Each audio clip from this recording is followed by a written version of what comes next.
नमस्कार दोस्तों, स्वागत है आपका हमारे यूट्यूब चैनल गुड पाठशाला पे। दोस्तों जैसे कि जैसे मैंने हिस्ट्री स्टार्ट की है, तो हिस्ट्री मैंने 2-3 वीडियो मतलब बता दिए हैं। एक तो मेरा इंट्रो पार्ट वाला था और मैंने फिर एक प्रागैतिहासिक वाला बताया था। फिर मैंने कल आपको इंडस वैली सिविलाइजेशन के बारे में बताया। तो ऐसे ही आपको सीक्वेंस में वीडियो ऐसे ही मिलती रहेंगी, ठीक है? हिस्ट्री हमारा कवर हो जाएगा, तो उसके बाद फिर आपको पॉलिटी बताएँगे, इकोनॉमिक्स, ऐसे जीएस की सीरीज़ क्या रहेगी, कंटिन्यू चलती रहेगी। और आपको इस प्लेटफ़ॉर्म से ऐसे ही वैल्यूएबल कंटेंट मिलते रहेंगे। दोस्तों आप अपना सहयोग हमारे ऊपर बनाए रखिए और वीडियो को ज़्यादा से ज़्यादा जैसे कि कल मैंने आपको बताया था इंडस वैली सिविलाइजेशन के बारे में, थोड़ा-सा मैं रिकॉल कर दे रहा हूँ। मैंने इंडस वैली सिविलाइजेशन के बारे में आपको एक स्ट्रक्चर में बताया था कि आपको चीज़ों को कैसे पढ़ना है, ठीक है? अब देखिए, इंडस वैली सिविलाइजेशन से मैंने क्वेश्चन का पैटर्न बताया था कि क्वेश्चन कैसे-कैसे आ जाते हैं। एक तो क्वेश्चन का पैटर्न ये होता है कि इसकी आपके साइड से क्वेश्चन आ जाता है, जैसे कि मैंने कल आपको बताया था स्थल को लेकर के, ठीक है? उसके बाद फिर मैंने आपको बताया था कि इसके जो स्थल हैं, वो किन-किन नदियों के बीच स्थित हैं, उनसे क्वेश्चन आ जाता है। जैसे कि मैंने आपको बताया था कि जो इंडस वैली सिविलाइजेशन है या अदर सिविलाइजेशन है, कहीं न कहीं सभ्यताओं का अपना एक इतिहास रहा है कि वो किसी न किसी नदियों के किनारे उनका क्या हुआ है, विकास हुआ है। तो बेसिकली इससे जो बनने वाले क्वेश्चन हैं, उनका पैटर्न मैंने आपको बताया है। अब देखिए, एक तो स्थल से जोड़ के दे देता है, नदियों से जोड़ के दे देता है और कभी-कभी सिंधु घाटी सभ्यता की विशेषताओं से जोड़ करके सवाल आपके एग्ज़ाम में पूछा जाता है। विशेषता में मैंने आपको बताया था कि सिंधु घाटी सभ्यता को हम हड़प्पा सभ्यता भी कहते हैं और ये विश्व की एकमात्र क्या थी, नगरीय सभ्यता थी। मगर इसके बाद जब आएगी सभ्यता, वो हमारी वैदिक सिविलाइजेशन होगी, मगर वो क्या होती है, वो रूरल सिविलाइजेशन होती है, मगर सिंधु घाटी सभ्यता हमारी क्या होती, अर्बन सिविलाइजेशन होती, ठीक है। फिर हमने इसकी विशेषता में जाना था कि एक ऐसी सभ्यता है जो कि क्या है, इसकी लिपि कैसी है, भावचित्रात्मक लिपि, जिसको अभी तक क्या किया गया, पढ़ा नहीं जा चुका, ठीक है। आज हम कुछ इसके बारे में, अदर फैक्ट्स के बारे में बात करेंगे। सिंधु घाटी सभ्यता के बारे में अन्य तथ्य, ठीक है। इंडस वैली सिविलाइजेशन के बारे में जो अदर फैक्ट्स हैं वो क्या क्या है, आइए जानते हैं इसके बारे में। यहाँ के लोग युद्ध से परिचित नहीं थे, ठीक है। क्या है कि यहाँ के लोग युद्ध से परिचित नहीं थे, ठीक है। देखिए, अदर फैक्ट्स में देखा जाए तो सिंधु घाटी सभ्यता के लोग कपास के उत्पादन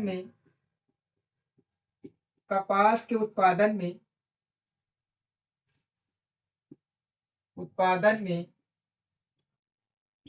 सर्वप्रथम थे,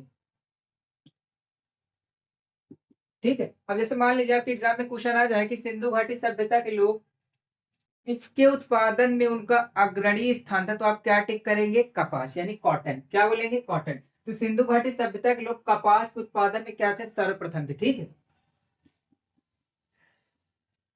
यहाँ के लोग यहाँ के लोग यहाँ के लोग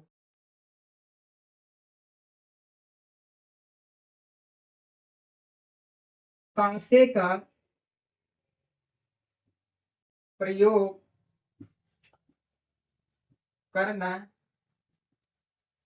जानते थे, ठीक है। तो बेसिकली अगर बात की जाए तो सिंधु घाटी सभ्यता को हम इसी आधार पे कांस्य युगीन सभ्यता भी बोलते, क्या बोलते हैं, कांस्य युगीन। इसी कारण इसी कारण इसी कारण इस सभ्यता को इस सभ्यता को कांस्य युगीन कांस्य युगीन युगीन सभ्यता कहते हैं, ठीक है। ये सारे फैक्ट्स आपको याद करने हैं। अगर मान लीजिए आपके एग्जाम में क्वेश्चन आ जाए कि सिंधु घाटी सभ्यता का अन्य नाम क्या है, तो उसमें मान लीजिए 2-4 नाम आपको सजेस्ट कर दे। अगर उसमें दिया है कांस्य युगीन सभ्यता, तो आप टिक करके आएंगे कांस्य युगीन सभ्यता। किसको, सिंधु घाटी सभ्यता को ही क्या कहते हैं, कांस्य युगीन सभ्यता कहते हैं। क्यों, क्योंकि सिंधु घाटी सभ्यता के लोग क्या करते थे कि वो लोग कॉपर यानी तांबे में टिन मिलाते थे, तो उससे क्या बनता था, ब्रॉन्ज यानी कांसा बनता था। ठीक है, सभ्यता का समाज, सभ्यता का समाज 4 वर्गों में बटा था, 4 वर्गों में बटा था। ये देखिए बहुत इंपॉर्टेंट क्वेश्चन है, कई बार ऑब्जेक्टिव में आ जाता है। ये क्वेश्चन आपके पीसीएस लेवल तक में पूछा जाता है और पूछा भी गया है कि सिंधु घाटी सभ्यता का समाज कितने वर्गों में बटा था, तो 4 वर्गों में। पहला क्या था, विद्वान, दूसरा था योद्धा, योद्धा, तीसरा था,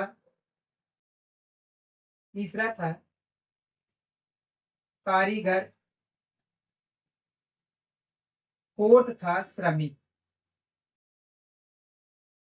ठीक, अगर आपके एग्जाम में क्वेश्चन है कि सिंधु घाटी सभ्यता का जो सोसाइटी थी वो 4 पार्ट में डिवाइड थी, जिसमें विद्वान, योद्धा, कारीगर और श्रमिक। ठीक, ये क्वेश्चन आता है आपके एग्जाम में। ठीक है, तो आप उसको भी ध्यान में रखना। सिंधु घाटी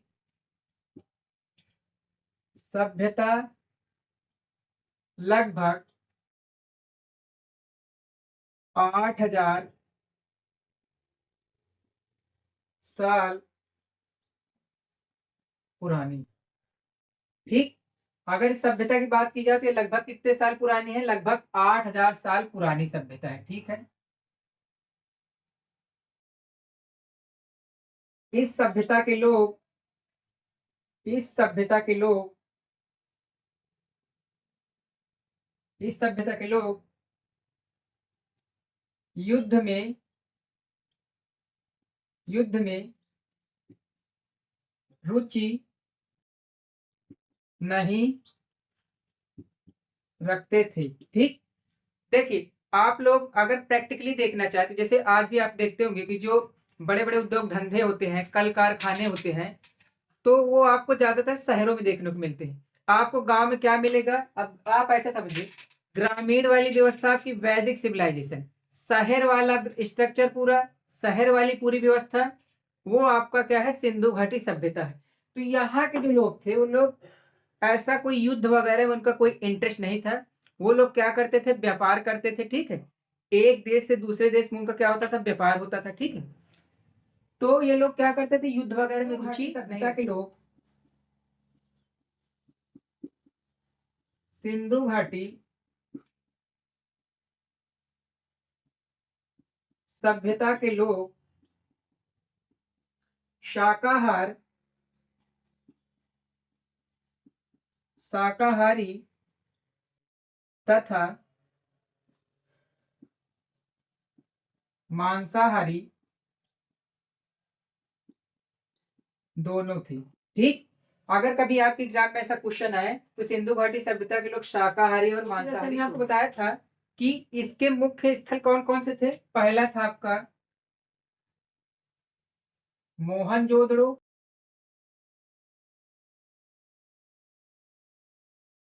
आपका हो गया हड़प्पा, कालीबंगा, उसके बाद राखीगढ़ी, राखीगढ़ी, उसके बाद लोथल, फिर था हमारा धौलावीर। ठीक, तो हमने मोहनजोदड़ो के बारे में बताया था। मोहनजोदड़ो का अर्थ क्या होता है, मृतकों का टीला है। क्या होता है, मृतकों का टीला। ठीक, हालांकि भी हम इसके बारे में डिस्कस करेंगे। देखिए हड़प्पा सभ्यता के कौन कौन स्थल है, मोहनजोदड़ो, हड़प्पा, कालीबंगा, राखीगढ़ी, लोथल और धौलावीरा। राखीगढ़ी इसका सबसे बड़ा, ठीक, देखिए राखीगढ़ी ये कहां पे है, हरियाणा में। ठीक, देखिए कभी कभी आपके एग्जाम में क्वेश्चन आता है कि सिंधु घाटी सभ्यता का निम्न में से ऐसा कौन सा स्थल है जो सबसे बड़ा है और सबसे छोटा।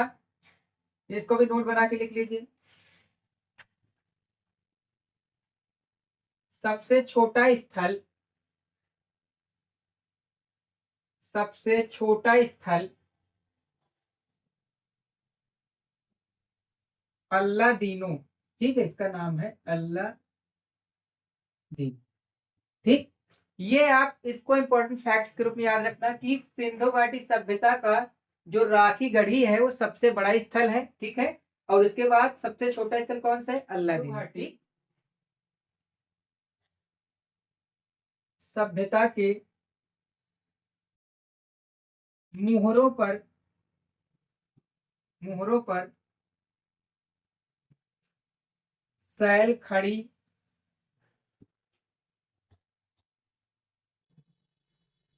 पत्थर का उपयोग होता है, ठीक है। इसको भी आपको ध्यान में रखना है, ठीक है। आगे देखिए, सिंधु घाटी के मिट्टी के बर्तनों पर, बर्तनों पर लाल रंग का, रंग का प्रयोग होता था, ठीक।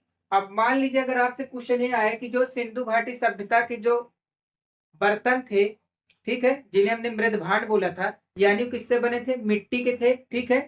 और उन पे जो चित्रकारी की जाती थी किस रंग की, लाल रंग की। किस रंग की, लाल रंग। फॉर्मेट होता है कभी भी क्वेश्चन का कि सिंधु घाटी सभ्यता और वैदिक सभ्यता में क्या डिफरेंस है, इनमें कभी कभी समानताएं आपसे एग्जाम में पूछ लिया जाता है। तो चलिए देखते हैं। सिंधु घाटी, सिंधु घाटी तथा वैदिक सभ्यता में अंतर, ठीक है। अब देखिए, अगर बात की जाए किसकी, सिंधु घाटी सभ्यता की, तो हम पहला पॉइंट क्या लिखेंगे, यह एक शहरी सभ्यता थी, यह एक शहरी सभ्यता थी। अब देखिए, अब इसका बताने का मेरा पर्पज यह है कि जब आप इसको क्या कनेक्ट करके पढ़ेंगे तो आपका इससे क्या होगा कि वैदिक सिविलाइजेशन जब आप पढ़ेंगे तो आपको लोड कम पड़ेगा, ठीक। मतलब आपने क्या किया, कंपैरेटिव स्टडी करेंगे, मतलब इंडस वैली सिविलाइजेशन वर्सेस वैदिक सिविलाइजेशन, इनमें डिफरेंस निकाल लेंगे तो आपका वैदिक सिविलाइजेशन वाला चैप्टर और इंडस वैली सिविलाइजेशन वाला चैप्टर क्या हो जाएगा, फिनिश हो जाएगा। अब देखिए, वैदिक सिविलाइजेशन और इंडस वैली सिविलाइजेशन कैसे पढ़ेंगे। सबसे पहले हमने बताया कि वैदिक सिविलाइजेशन का फॉर्मेट बनाइए, इंपॉर्टेंट फैक्ट्स हमने आपको बताया। इसी तरह जब हम वैदिक सिविलाइजेशन पढ़ेंगे तो उसके बारे में इंपॉर्टेंट फैक्ट देखेंगे, उन उस टाइम सामाजिक स्ट्रक्चर कैसा था, सामाजिक व्यवस्था कैसी थी, ठीक है। फिर वैदिक काल में जब आते हैं तो वो दो पार्ट में बढ़ जाता है, ऋग वैदिक और उत्तर वैदिक। तो हमारा इसमें तो पहला पॉइंट है कि इंडस वैली सिविलाइजेशन में और वैदिक सिविलाइजेशन में क्या समानता है। तो पहला पॉइंट हमने लिखा कि सिंधु घाटी सभ्यता एक शहरी सभ्यता थी। दूसरा, लिपि भाव चित्रात्मक थी, लिपि भाव चित्रात्मक थी, ठीक है। तीसरा पॉइंट लिख सकते हैं, लोहे का, लोहे का ज्ञान नहीं था, नहीं था, ठीक। बैल, बैल प्रमुख पशु था, पशु था, ठीक। अगला पॉइंट लिख सकते हैं, लोहे का ज्ञान नहीं था, बैल प्रमुख पशु था, लिपि भाव चित्रात्मक थी, यह एक अर्बन सिविलाइजेशन थी। अगला पॉइंट लिख सकते हैं, कांसा, धातु के रूप ये किसका यूज करते थे, कांसा का, कांसा का प्रयोग करते थे। ठीक है। पूजा की बात की जाए तो रुकिए, अब देखिए, पूजा किसकी करते थे लोग? पशुपति, पशुपति शिव की, पशुपति शिव की पूजा करते थे। ठीक। कहीं कहीं पे आपको लिखेगा मातृ देवी। किसकी? मातृ देवी। ठीक है। उसके बाद देखिए, अर्थव्यवस्था का अगर आधार की बात की जाए तो क्या था? कृषि प्लस व्यापार, कृषि प्लस व्यापार। ठीक है। देखिए, आपको हमने क्या बताया कि इंडस वाली सिविलाइजेशन, क्या क्या इसमें हमने फैक्ट बताया। यह एक शहरी सभ्यता थी, लिपि भाव चित्रात्मक थी, लोहे का ज्ञान नहीं था, बैल प्रमुख पशु था, कांसा का प्रयोग करते थे, पशुपति सूखी।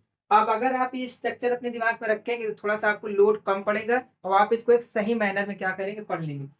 जब भी हम इसको थोड़ा सा इमेजिन करेंगे कि भाई लोहा कब? उत्तर वैदिक काल में, तो यानी इंडस वैली सिविलाइजेशन में लोहे का आविष्कार नहीं हुआ था।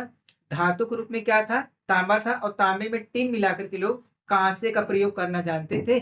इसीलिए सिंधु घाटी सभ्यता को कांस्ययुगीन सभ्यता बोलते हैं। उसके बाद इसकी लिपि को हमने आपको एक्सप्लेन कर ही दिया कि इसकी लिपि कैसी थी? भाव चित्रात्मक थी, जिसको अभी तक पढ़ा नहीं जा सका। ठीक है। अब देखिए, ये लोग पूजा किसकी करते थे? तो पशुपति शिव की। ठीक है, पूजा करते थे। उसके बाद अर्थव्यवस्था का आधार क्या था? कृषि भी था, और क्या था? साथ साथ व्यापार भी था। ये आपका ध्यान में रखना है। उसके बाद देखिए, बैल क्या था? प्रमुख पशु था। ठीक। और अब देखिए, जब हम वैदिक काल में आते हैं तो वहां पे गाय प्रमुख पशु हो जाता है। तो जब आप ऐसे कंपैरेटिव स्टडी करेंगे तो क्या होगा कि आपको थोड़ा सा चीजें ज्यादा रखना नहीं पड़ेगा। ठीक है। तो दोस्तों, आज के टॉपिक हम यहीं पे एंड करते हैं, और आशा करते हैं कि आपको हमारा लेक्चर पसंद आया होगा। अगर अच्छा लगे तो आप इसको लाइक करिए, सब्सक्राइब करिए, और ज़्यादा से ज़्यादा दोस्तों को करिए कि इसको क्या करें? वॉच करें। Okay, thank you.